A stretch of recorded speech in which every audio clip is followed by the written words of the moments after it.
আলহামদুলিল্লাহ, আজকে আলোচনা সভার সম্মানিত সভাপতি এবং এই আলোচনা সভার প্রধান অতিথি মুরাদনগরের মাটিও মানুষের হৃদয়ের স্পন্দন, আধুনিক মুরাদনগরের রূপকার, মুরাদনগর গরিব দুঃখী মানুষের খাদেম, আমার প্রাণপ্রিয় বড় ভাই কাজী শাহ মোফাজ্জল হোসেন কায়কোবাদ, উপস্থিত বিভিন্ন শিক্ষা প্রতিষ্ঠান থেকে আগত মাননীয় শিক্ষকবৃন্দ এবং উপস্থিত আমার ছাত্র ভাইয়েরা, আসসালামু আলাইকুম ওয়া রাহমাতুল্লাহি ওয়া বারাকাতুহু। মুরাদনগরে আমাদের পরিবার 100 বেশি করে আপনাদের খাদেম হিসাবে আছে। আমাদের পূর্বপুরুষরা যত সবাই চেষ্টা করেছে মুরাদনগরের মানুষের সাহায্য সহযোগিতা এগিয়ে আসতে। আমার বড় ভাই আপনাদের খাদেম হিসাবে, আপনাদের মুরব্বীরা দীর্ঘ 5বার খাদেম হিসাবে নিয়োগ দিয়েছেন এবং আশা করি ভবিষ্যতে আপনারা খাদেম চিনতে ভুল করবেন না ইনশাআল্লাহ।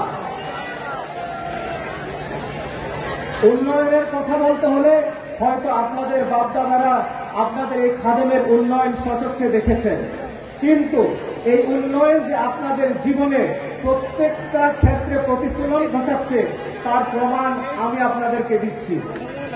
আর গত 20-25 বছর আগে মুরাদনগরে এক খণ্ড জমি, এক কারির জমি কিনতে যেত 1000 টাকায়। আজকে সেই 1 শতক জমির দাম হয়েছে লক্ষ টাকা, যা বিক্রি করে আপনার বাপদাদারা আপনাদের উচ্চশিক্ষার জন্য বিদেশে প্রেরণ, আপনাদের ভাই বোনদেরকে বিবাহ এবং আপনাদের বিভিন্ন বিপদ আপদে কাজে লাগাতে পারছে। তার একমাত্র কারণ হয়েছে এই আপনাদের খাদেমের মুরাদনগরের যে উন্নয়নের জোয়ার বসে দিয়েছেন, সেই জোয়ারের প্রতিফলন। আপনাদের খাদেম হিসেবে নিয়োজিত করে উনি যেন মুরাদনগরে একটা আন্তর্জাতিক মানের বিশ্ববিদ্যালয় স্থাপন করে এবং সেই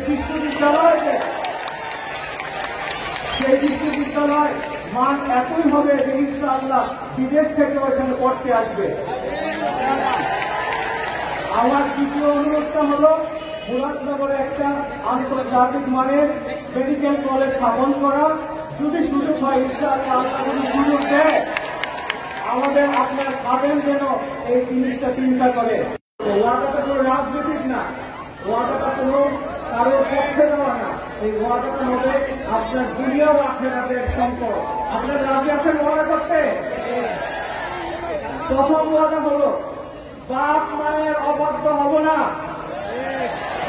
তাদের সঙ্গে খারাপ আচরণ করব না, মদ জুয়ায় জড়াব না, কোন অনৈতিক কর্মকাণ্ডে জড়াব না, কিশোর গ্যাং সহ যত রকমের অনৈতিক সংগঠন আছে তাদের সাথে জড়াব না, বড়দের প্রতি ভালো আচরণ করব, প্রতিবেশীর প্রতি ভালো আচরণ করব, ধর্মীয় অনুশাসন অনুভূতি মেনে চলব এবং সকল ধর্মের প্রতি শ্রদ্ধা জানাবো।